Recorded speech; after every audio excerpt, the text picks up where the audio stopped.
What's up, everyone? Welcome to Better Plays Ahead, powered by the Game Day. I'm Frank Amarante, joined as always by Sam Wagman. This is a show where we break down the weekly NFL slate. We're on to the divisional round. Sam, what's up?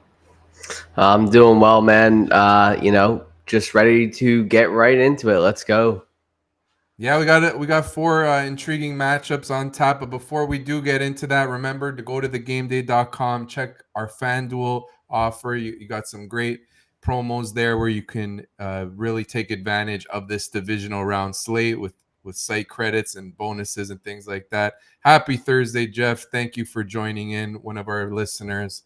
But without further ado, let's get right into the chalkboard. This is where we take our top favorite or top trendy pick. Could be a trendy underdog as well. I'm going to kick us off. I'm going with the San Francisco 49ers minus 9.5 at home to the Packers. I love what Jordan Love is doing. I love how Matt LaFleur is coaching. Like, this is an exciting young offense stacked with young talent. But I just don't think Green Bay can keep pace with San Fran on offense just because of the Packers defense. I know they played well against the Cowboys, but there's a reason why a consistent complaint among Packers fans is Joe Barry as a defensive coordinator. I just don't think he could slow down this Kyle Shanahan offense. And the 49ers have been dominant at home. I know I've mentioned this a lot on the show, but with Brock Purdy under center, they've gone, I believe, 12-2 at home. 11 of those 12 wins have been by double digits. I love that we're getting this below 10, so we only need a 10-point win, and we hit this one. Really, it comes down to the Packers defense. I don't think they could hang with the 49ers and slow them down at all. Yeah, I think the whole thing with the Packers upsetting the Cowboys last week was that they were able to get out to a big lead early and the Cowboys did not adjust their defense. I don't have the same feeling about the 49ers. If anything happens to them, I think they're going to be able to really lean on their offense and get back in that game. They've shown to be really good, adept with the playmakers that they have there. And I think that the 49ers are a really good bet this game. Even at such a big spread, they're really good at covering the big spreads this season. We've seen them do it routinely. So I'm really not worried about them there. I wanted to see this number get down to 9.5, and I'm going to take it there. Yeah, and an additional point is like the Niners running game is obviously amazing with Christian McCaffrey, and it's run by Kyle Shanahan, whereas the Cowboys, Tony Pollard has not been himself this year. He's been inefficient all year long. So San Fran can really take advantage of even a leaky Green Bay run defense here. So really can't see them slowing down this juggernaut of a 49ers offense. So Yeah. I like 49ers to win handily. Good season for the Packers, though. But hey, I could be wrong, but I'm quite confident in this one. Moving on. Oh, go, you wanted to say something? No, okay, we're good. Moving on to It's a Trap. This is where, we look at the numbers and we see if there's a line that looks fishy or one that's like, I don't know. And some are excited, of course, deservedly so. CJ Stroud has been phenomenal as a rookie. It's made fans excited about the Texans. They're trending upwards. You may see this spread on the road against Baltimore plus 9.5. Damn, that's a lot of points. But you like the Ravens here. Tell us why. I do absolutely like the Ravens. And this is, going against the public here. The Texans, the fans of the Texans have both collectively and the Sharps have collectively stomped on this spread. You got 60% of the money and 62% of the handle on the Texans to cover the 9.5 points in this game. But I just don't think they're going to do it. I don't think they're built that well to. The teams that we've seen keep pace with the Ravens this year and beat the Ravens have been strong running games. The Texans just do not have a strong running game there. I don't believe Devin Singletary is going to be able to get going against this Ravens defense. And the thing is, the Ravens just have one of the best secondaries in the NFL. So even though with CJ Stroud there, I'm worried that he's going to really be able to get going. They're going to put some double coverage on Nico Collins over the top. You really don't want to see both Marlon Humphrey and Kyle Hamilton on the guy that you're throwing to all the time. So a little bit worried about that there. These two teams played in week one. The The Ravens won 25-9, but Lamar Jackson only passed for 160 yards and an interception.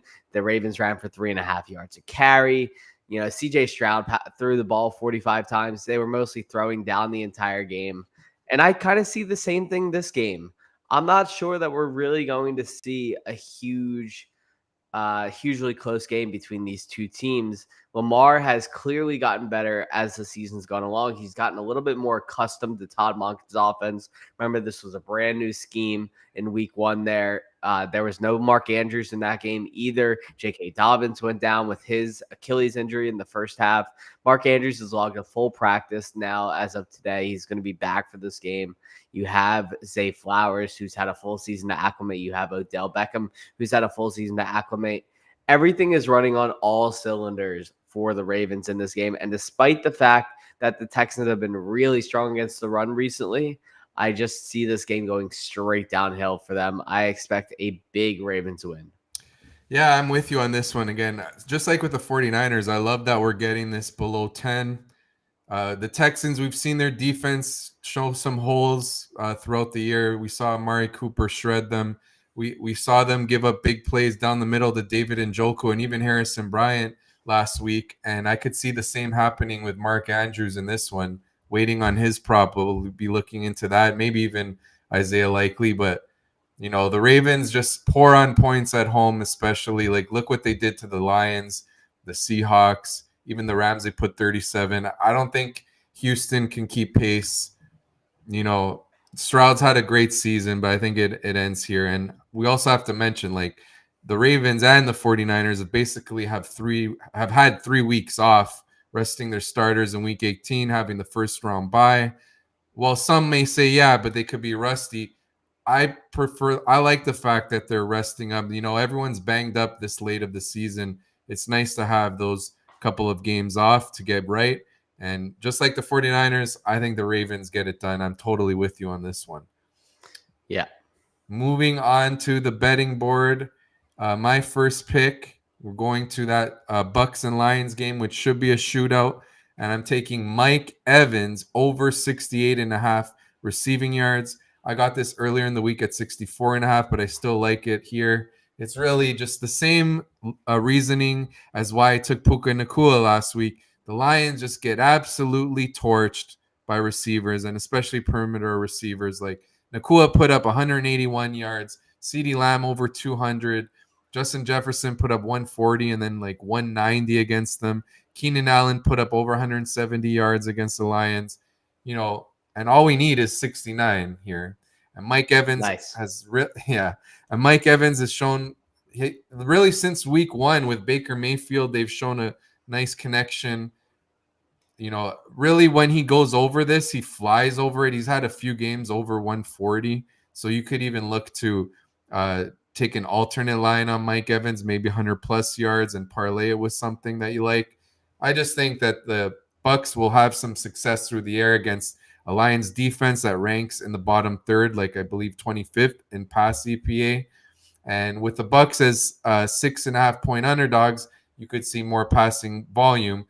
Where the Bucks passing offense has been phenomenal under OC Dave Canales. They rank like top 5 in pass EPA. Yeah, that's where they're going to win in this game. That's where they're going to move the ball, the Bucks, through the air. And I think Mike Evans will reap the rewards there. I believe he'll comfortably hit this one. Yeah, absolutely. I'm with you on Evans here. He wasn't needed that much against the Eagles last week, though he did have 2 massive drops in that game that would have equated to nearly 100 plus yards of receiving production. So his 2 for 40 was a little bit overstated. And, he's going to be used very heavily in this game. Cam Sutton has looked absolutely awful. Kindle Vildor as well. So a lot of opportunities for Baker to throw the ball if he did like he did last week against the Eagles. Yeah, absolutely. Going on to your first betting board pick. You're going to that Packers-Niners game again. You're taking Jaden Reed. Tell us what you like about the promising rookie wideout. Yeah, absolutely. I love going back to Jaden Reed this week. I do not care that I took him last week and he put up a goose egg. By the way, his first goose egg of the season. Not worried about it at all. the situation was such that like I said earlier, the Cowboys did not adjust how they were playing defense at all the entire way through, which really kind of negated the need for Reed to go be used at all. So, the Cowboys did not allow any sort of change to their defense, which just allowed Romeo Dubs to keep running roughshod over them on the outside, Aaron Jones to keep running roughshod over them up the middle. So there was no need to use Jaden Reed. I definitely expect things to be a lot different in this game. I expect San Francisco to put a lot of pressure on stopping the ground game. They want to limit Aaron Jones as much as they possibly can. That's going to make necessary for the Packers to get creative. I expect to see some rushes with Jaden Reed this week, some end around, some jet sweeps, some motion, get him in space, get him down the field there, put him on Diamador Lenore, who's been a little bit iffy in the coverage game this year. The 49ers have allowed the 7th most fantasy points over expected to slot wide receivers this season. So I could see Reed being used downfield across the middle, short out routes. He's basically been a Swiss Army knife for them in every facet of the game this season. So I really like the fact that he's going to be heavily used in this game. And like I said, Love's going to absolutely need to throw in this game. The 49ers have a dumb great offense. So I really just think that the Packers are going to find themselves in a spot where they have to throw tons, and I expect Reed to be used in that situation.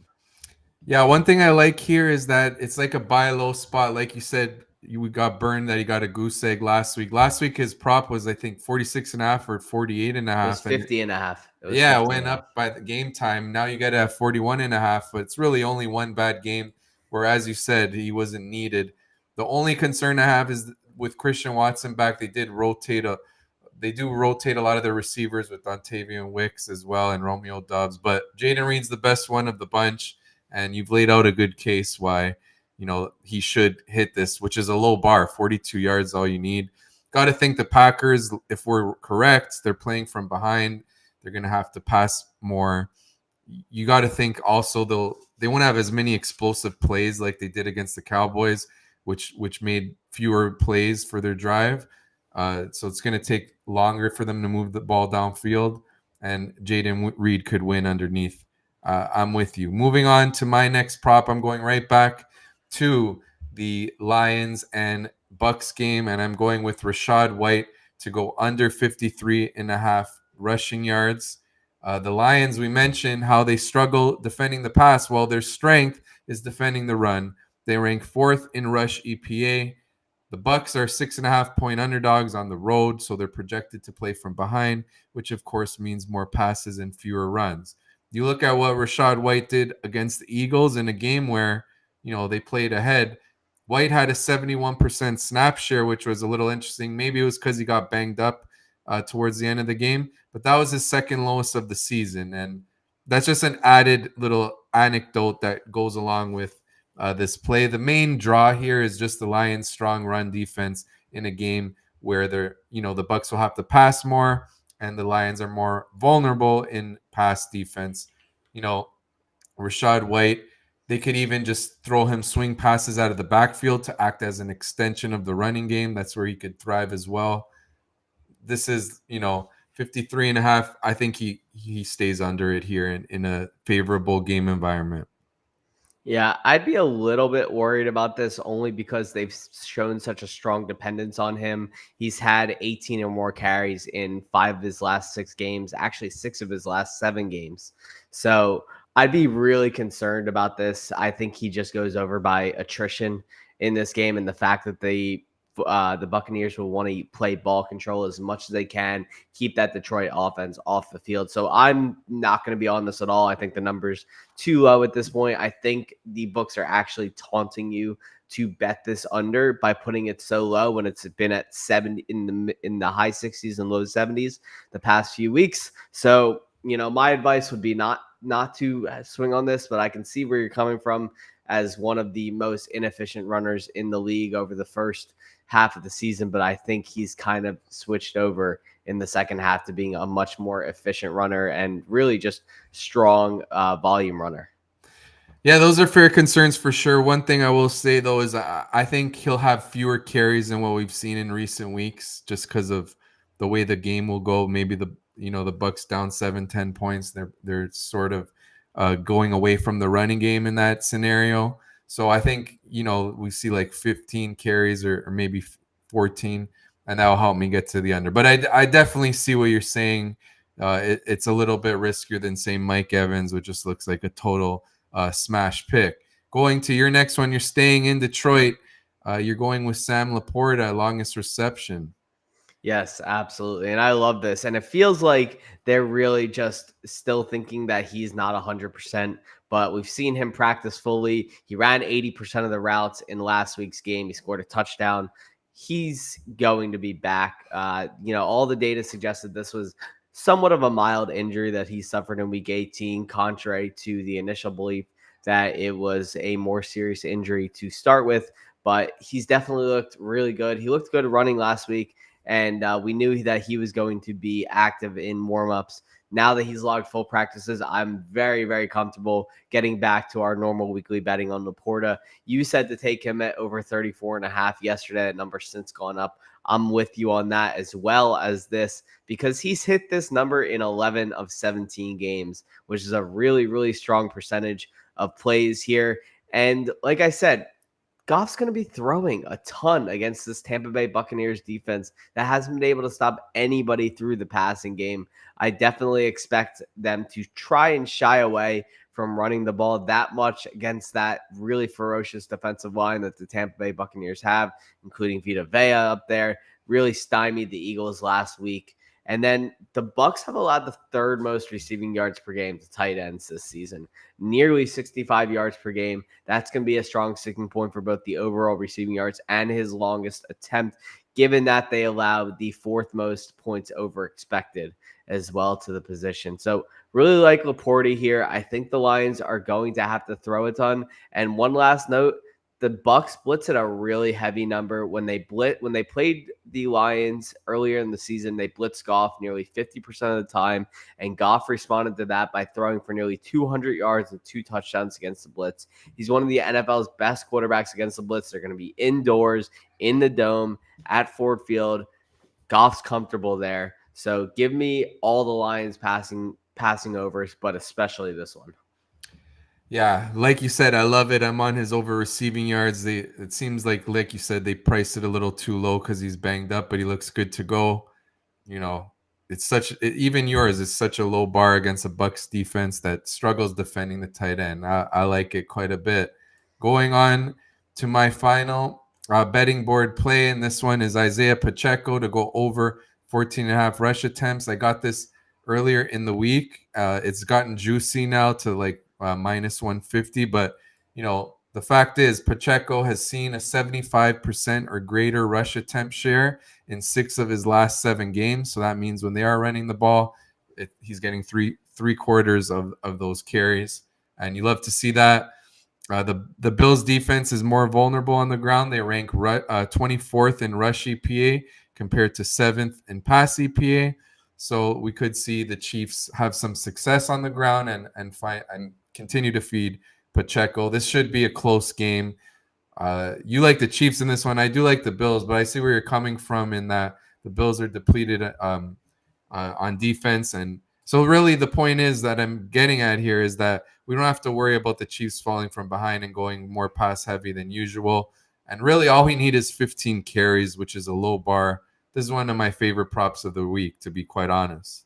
Yeah, I think you're going to see this number rise a little bit later in the week as well, depending on how the weather report ends up coming out there. But the Chiefs are a really, really good rushing team lately. So I'm really hopeful that they get this through. And it kind of lines up with my favorite prop for this next game, which is going to be Mecole Hardman to go under his longest reception, 11 and a half as well. So, Mecole has not been used since he came back over from the Jets a few months back. And the only time he's gone over this 11 and a half number that was not with all backups was a game where he had a 12-yard reception 3 weeks ago. And he's just not looked good at all this season, whether it's playing against backups, whether it's playing against starters.